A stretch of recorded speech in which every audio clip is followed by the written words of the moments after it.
Well, despite its vast natural resources and strategic geographical location, Nigeria has been struggling to achieve sustainable economic growth and development.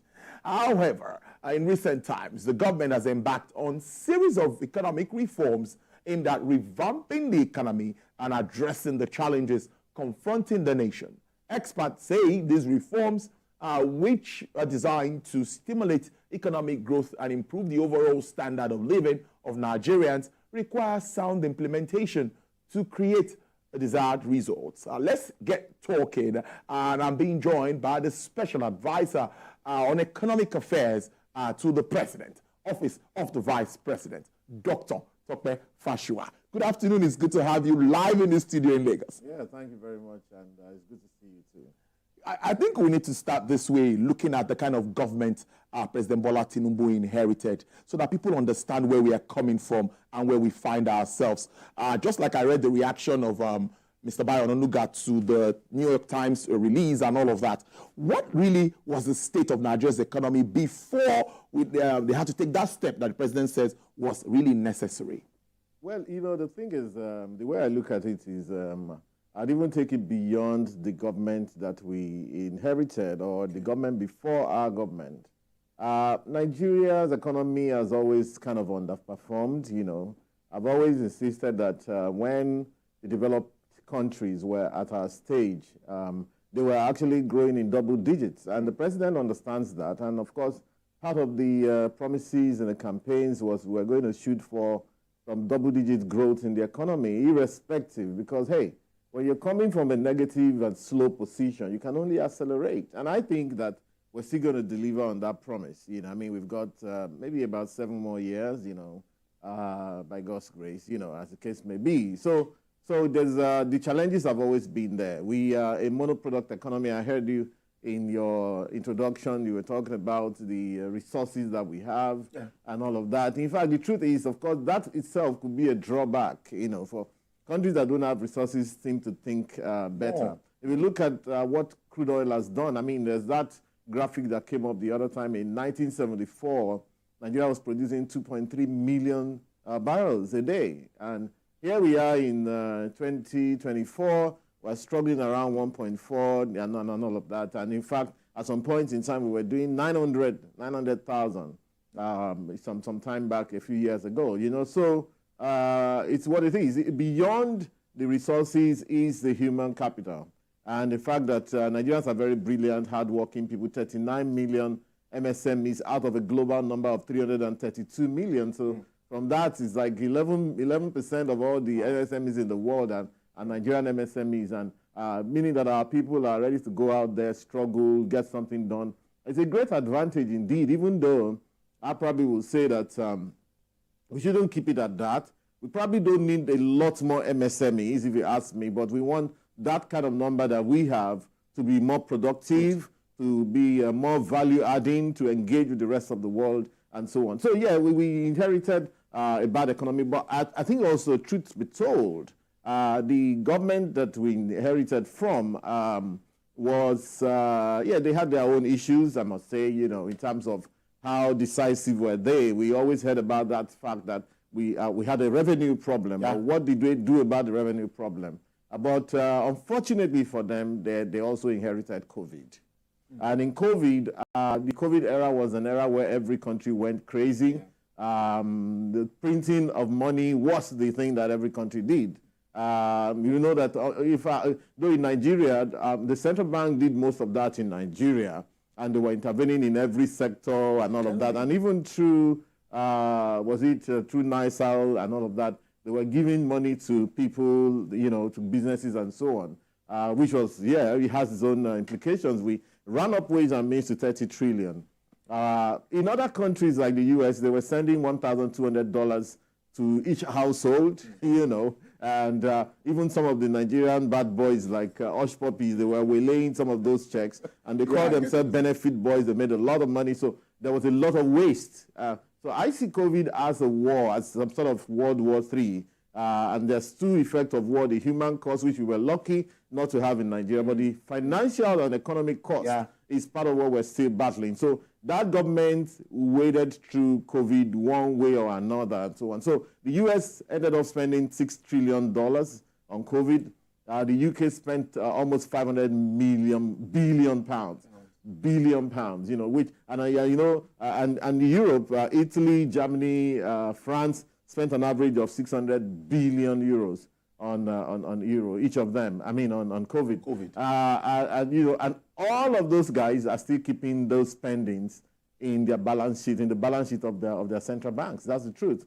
Because you don't resolve a wartime debt in 1 or 2 years. And I think that's what Nigeria has struggled, because, I was listening to the coordinating minister for the economy that we had paid about 7.3 trillion naira of the ways and means down already. So maybe we're down to 23 trillion. I would actually say that, yeah, we've done incredibly well. We've done better than most other countries have. The 6 trillion that I mentioned is still in the book of the Feds, of the US Fed. The 500 billion pounds that are still in the book of the Bank of England, because, you don't resolve wartime debts that quickly. It was when I was in the UK in 2006 when the UK paid the last of its World War II debts to the US, which is contracted in 1945, so 61 years after. Wow. So I think also that we need a lot more experience and a lot more economic history, understanding of economic history, to know how these things are done. So we've done 3 key reforms. So the first one being the subsidy issue, which the president announced on May 29, 2023. The second being the FX for Naira floating, which these are big reforms, and they came rather very close together, which, and sort of sometimes they have destabilizing effect on one another. But the key one that no one is actually understanding or noticing, but which is actually perhaps the biggest reform, is the treatment of the ways and means, which of course is fraught with corruption and all of that. But of course, quite a bit of that was spent in that COVID era where everybody was spending anyhow. We didn't, it was difficult for even executives to meet to say, okay, this is where we will go. So it was just a case of, look, let's solve the problem one way or the other. And we've been able to tackle this. So these are very, very big reforms, which I think Nigeria deserves some commendation for. And I would say that, that we should actually slow down on repaying that for now and give the economy a breather and also deliver the goods for people more rather than just facing how to make that balance sheet look better. Let's take it up from the fallout of this reforms that you've identified, and one of it is what we still have on the minimum wage saga, where we still expect government and we expect some resolution to be reached very soon, and let's know the figure that will be agreed on. Revenue issues, and we also see purchasing power dropping, and Nigerians are all like, electricity tariff is also on the high side, diesel is on the high side, PMS is on the high side. So the fallout is what many have. Food, that's the most important one. Inflation is about 40% on food alone. Crazy. So what do you make of the fallout, and how are we addressing this fallout? Yes, the fallouts are very unfortunate, but also some sort of fallout is expected, especially when you remove fuel price subsidy. Fuel subsidy, usually in Nigeria, what we've seen is if fuel would go up by 50%, people would usually increase the prices of their goods by 100%, as if it's only fuel that makes up the cost of what they sell. So there's that psychology which we haven't been able to deal with, but it's always clear and present. Now, when you now combine that with a sort of depreciation in the value of the Naira as a result of trying to close the gap between official and, parallel, which first moved to about 800. Yes. Before you knew it, it was going to 1,002, 1,004, down to 1,009 before the recent, battle to, it's back to about 1,450, 1,005. And it stayed there for some time. Yes, it has stayed there, even though the Central Bank Governor, Mr. Cardoso, has also said clearly that he believes that the Naira is undervalued, meaning that it believes that the Naira should be stronger, and maybe that's based on their model in central bank. So I want to remain hopeful that maybe we'll get to 1,002 one day or 1,000 one day, because that's also going to help with the inflation crisis and what have you. I mean, someone producing food locally will also reference the dollar. So it's always, so we're giving two good excuses. If people are not talking about fuel, they're talking about dollar and all of that, which now powers up inflation. So we expect some inflation in the first place, but there's also another psychology that has gone into this inflation thing because, again, I think that we need to be stronger in terms of consumer protection. We didn't have some of these laws before, but now, of course, nation building is a continuum. There's no nation that's perfect, and nations have only learned over time. These developing nations that we emulate and all of that and try to learn from, I've also learned over time. Some of them have been through famine, they've been through plagues, they've been through the Great Depression, they've been through World War I, World War II, and all of that. They've been through, their own internal conflicts as well, and their laws evolve. So the good thing for us is that we have the internet. We can do good research now, and we can learn from what some of those countries have done. In the U.S., for example, which is the key capitalist country of the world, they have very strong anti-price gouging laws in every state, almost every state. I think there's only a couple of them that don't have those laws. They rely on other states and all of that. What those price gouging laws says is that, no one has a right, it's criminal indeed, for you to increase prices beyond a certain level when there's a crisis in the economy. And you just take advantage of people. Because a lot of what we have seen in terms of inflation has actually been price gouging. That's the truth. Yeah. So, there's this issue of tomato basket, 150,000. Now, I believe there's a certain disease called tomato Ebola that's going on, which has also increased the price of that. Maybe it has destroyed some crops and all of that. But beyond that, Nigerians ought to understand that, look, you don't have a right to just come and say, well, I'm doubling my price. I don't care what. Look, they're going to look into it. Even during Hurricane Katrina, there was a guy who lived in Missouri. He sells generators, and he moved generators to Illinois, to Louisiana, where this was going on, and with a view to doubling the price. He was arrested and jailed, So we're also we're a growing country, but we have the opportunity of time now for us to put in the right laws and what have you. Consumer protection is real, and is one thing that we need to do better. Beyond saying, well, it's a free market, anybody can do anything they want. We can't be more capitalist than the United States or the United Kingdom, where they also have what they call the CMA, the Market Authority, Competitions and Market Authority in the UK and everywhere else. So we're learning from that. We're hoping that inflation will begin to slow down. It has actually begun to slow down. What we now need to see, maybe by next month, is for the inflation to begin to drop. But you see, again, we got a problem with social media. I'm an economic historian, so I tend to notice some of these things more than most people.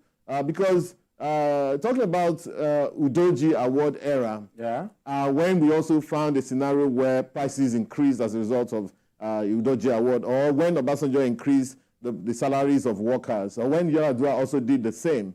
But more and more, we are a country that's now, we power up information so quickly. And everybody wants to be a superstar. So everyone wants to break that. And it seems like no news is good news. Every news is bad news. And everybody wants to be the one to break it before TVC gets there. I want to be the superstar. I want 2 million followers on whatever, on my platform. And so this doesn't help us as well. Because on a number of occasions, it's like when you used to have open outcry in the stock exchange. Somebody is talking to somebody and say, yes, okay, goodbye, I'll talk to you later. And someone hears buy nearby and say, well, this guy wants to buy. And everybody gets to say, buy. You guys saying goodbye. So by the time you put an information, even if it was false, and you say, oh, the prices of everything is gone up 1,000%, and everybody says, what, 1,000%? And people begin to adjust the prices on that basis. So there's this understanding of information management, of human psychology, of social psychology and co, that we need to get in order to get a handle on some of the things that's going on in our country. I'm hoping that we will actually get there faster so that people will not go through all of this stress, because it's quite painful. for people to go through all of this kind of inflation and what have you.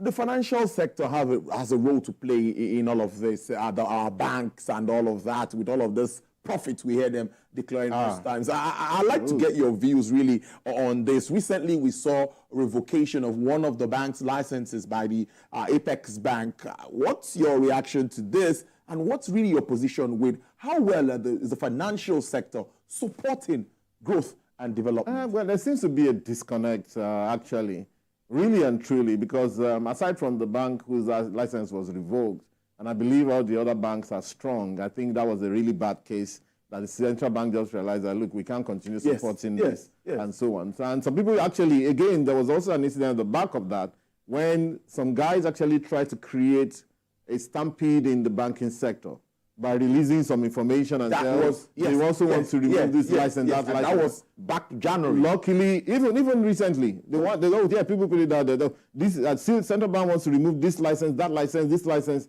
and they try to create panic in the sector. And luckily, that did not catch on. And central bank assured people. There seems to be a disconnect because when I was doing a bit of research, found out that quite a number of the very big banks were doing 200% of last year's profit, 330% or 350% of last year. Wait, if you're talking of year on year, that's a disconnect. And of course, this is a call to the bankers people, maybe the bankers committee of bank MDs and what have you, including the central bank, to look into why this is happening. Is it just about taking a bet on Nigeria's on Naira, and then shorting the Naira, so to speak, holding the dollar and then declaring that much profit? The central bank did put out a circular as well that they should not share those profits as dividend yet, hoping that if the Naira gains back, there's going to be a big loss in the books of some of those banks. But if after a year or two that scenario doesn't happen, then of course they could share the profit. But we should also prick the conscience of the bankers to say, you know what, you can't be declaring massive profits and we're talking about an economy that's in a crisis, so to speak, and we can't get more than 2.98% GDP growth rate as at the last quarter. The performance of banks should clearly be in tandem, correlate quite well with the growth of an economy. So maybe there's a lot more they can do. Of course, beyond banks, there are also neobanks, fintechs and co, some of whom came in at some point in time and occupied that space of micro lending. They were the ones that were actually lending money to small people, and the same MSMEs we talked about earlier on, 39 million of them and so on. So the banks seem not to have the structure to relate with those kind of small people anymore. In fact, some of the banks were smart. They also created some of those fintechs and were able to, on-lend to them for further lending to small customers. So we hope that there will be continually that interaction with the real sector, especially the real sector. Mm-hmm. Unfortunately, now with the monetary policy rate at 26.25, and banks having to add their own on top of that for lending, so at least you're going to start at 30% to 35%, maybe 40% lending rates in some places. Is killing to the real sector, honestly. But we're hoping that the moment inflation begins to come down, and it will, and I tell you, there's one or two things going on, including a certain rebasing that will be done soon. By this time, of course, the MBS were out about 3 weeks ago, talking about that they're working on a rebasing of the inflation numbers, inflation calibration, the CPI, in terms of the components of what is measured. Yes. As the process they're using now started in 2003. So the imagination behind the numbers that we see, it was in 2003. We're talking of 21 years ago.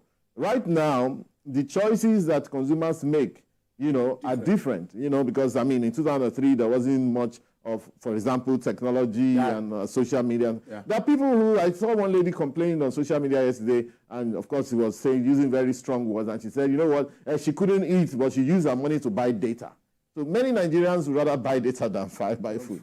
That tells you that data is a stronger, in the basket of goods that needs to be measured. So we're doing that. So I believe that by the time that inflation begins to trend down, the central bank as well will take a cue and begin to bring down the MPR. And when they bring down the MPR and ease off a little bit of credit on this other side with the liquidity ratio, cash reserve ratio, and what have you, and of course that means that the banks will also begin to bring down their rates. And I think that we may have to go back to that era of some sort of moral suasion, where the central bank can begin to actually tell the banks to incentivize some sectors, look at what lending rates they are giving some sectors. We just have to help ourselves. The economy hasn't got to where it needs to get to. We're not the US, we're not Europe, we're not all of those places. At this time in their stage, when they were at our stage, they did a lot more to help themselves. So we can't just throw our economy to the doldrums and say, well, market forces should dictate everything. Of course, markets are not perfect. Indeed, I was looking to wrap up on that note, what we should expect short, medium, and long term. I think some of the solutions are the mid or long term. What should we expect in the short term? Well, I actually have a very profound belief in the president, and he's a man of his words. We promised a faster growth rate. We promised to take the GDP somewhere. I believe that money will still come. I believe that even the revenue will do better than what it is now. If we can't achieve it this year, by next year, of course, the value of the naira has diminished to a certain extent. So we should be getting a lot more revenue. I think the customs is promising 5 trillion this year.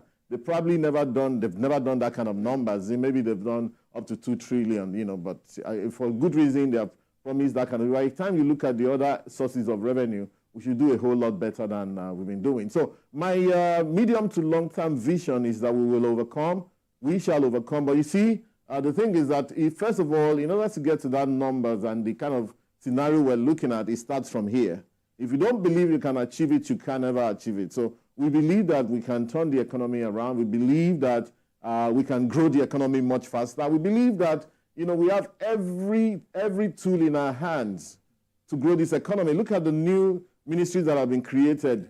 That means that whatever it is they're doing in those ministries adds directly to GDP growth. So therefore also, there's also the importance of measurement, like Joseph Stalin said, which I like to quote sometimes. Those who vote don't matter than those who count the vote. So whatever it is you're doing in the economy, if you're not capturing them well, you will not be able to post that growth. If you don't actually, and are not keen-minded to say, what is going on in this sector? Look, we have a blue economy. What are they doing differently? We have a steel economy, a steel sector, a steel ministry. We have a gas ministry, We have a housing ministry standing on its own, And so we have some of these. We have a creative industry standing on its own. Nigerian youth do a whole lot. For example, in the digital space, a lot of Nigerian young people are working remotely, right? Look, it's about also seizing the narrative and knowing how to communicate properly. Because, they're doing, a lot of Nigerians are doing incredibly well. They will not tell you. They would even, if you don't actually, work with them, they will join those people who aren't doing so well, that they'll be complaining. And it's easy to complain. This is Nigeria. We complain. We know that things are tough for a lot of people. But a lot of Nigerian youths are working remotely and earning foreign currency as we speak. Some of them are getting paid in cryptocurrency.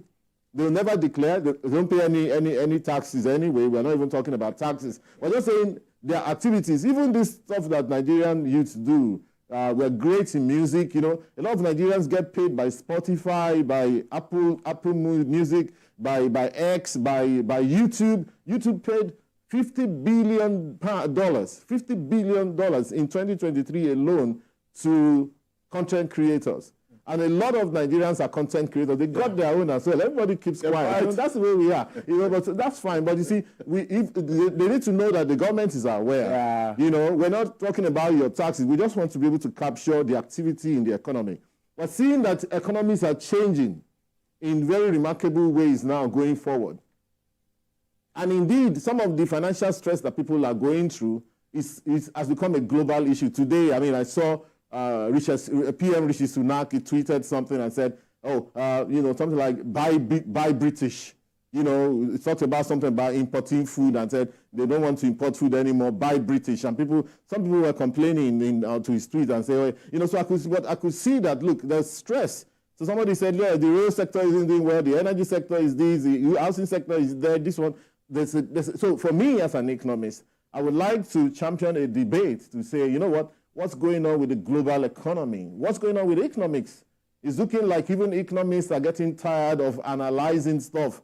The great economists that we used to have. I mean, the last one is Richard Reich. Richard Reich used to be a minister under a secretary of Labor, I think, under Bill Clinton. He's perhaps the only one I see still questioning, things like, okay, CEO pay versus the pay of the small person. Now we're talking about minimum wage and all of that, So, but there's a need for us to continue to discuss this. The tech bros, what they call the tech bros, right? I mean, the big guys, people like Apple, like Microsoft, like Google and co. Do you know that the valuation has tripled, some of them quadrupled since 2020? So we're talking of in 4 years, they're making a lot more. But if you look at the average man on the street, with inflation hitting him everywhere, whether in Nigeria or elsewhere, elsewhere, they had 10% inflation in the UK for almost about a year plus. In the US as well, these were 50-year records. Our own inflation right now is a 28-year record. We hope it doesn't go beyond this. We want to be able to depress that. So I'm one person that, in discussing the economy, we have to take a global view of what's going on. And I want economists to weigh in and say, you know what, is something broken in the global economic system? Do we need something that gives people more voice? Of course, someone like Thomas Piketty, I think it was in 2013, when he did this book, which I think won him a Nobel, I can't remember. But Thomas Piketty, a French economist, did say that in analyzing 200 years of data, they found out that the return to capital has skyrocketed while the return to labor has flattened out, meaning that entrepreneurs are using money to buy technology to replace human beings. And that takes it to the last comment that in South Africa, they are experimenting with something now which is called the universal basic income. The money that they've been paying people since COVID, and they're still paying people money for COVID now, it's not a lot of money, maybe about $46 every month or thereabout. So that money, they want to make it a universal income because the key discussion is that artificial intelligence is coming. And when it comes, God forbid, even can cast the news and do the analysis of your financials, perhaps better than human beings will. What will happen on that day? So they're beginning to think to that level. So I think we also need to begin to think about that. Otherwise, a lot of things will catch us unawares. And here we are talking about minimum wage. I wouldn't want to get into that discussion because there's a negotiation going on. But the little I will say is that when these kind of reforms happen, usually the wage curve will shift outwards a bit. Everybody needs to earn a little bit more. Wait, those people who are way down there needing to earn more because of the effect of inflation. Special advisor on economic affairs to the President, Office of the Vice President, Dr. Tope Fasua. Thank you so much for being here. We really appreciate this. Thank you very much for inviting. Right then. Well, let's take a break, and when we come back, we'll continue this discussion, the extension of deadline by the Nigerian Upstream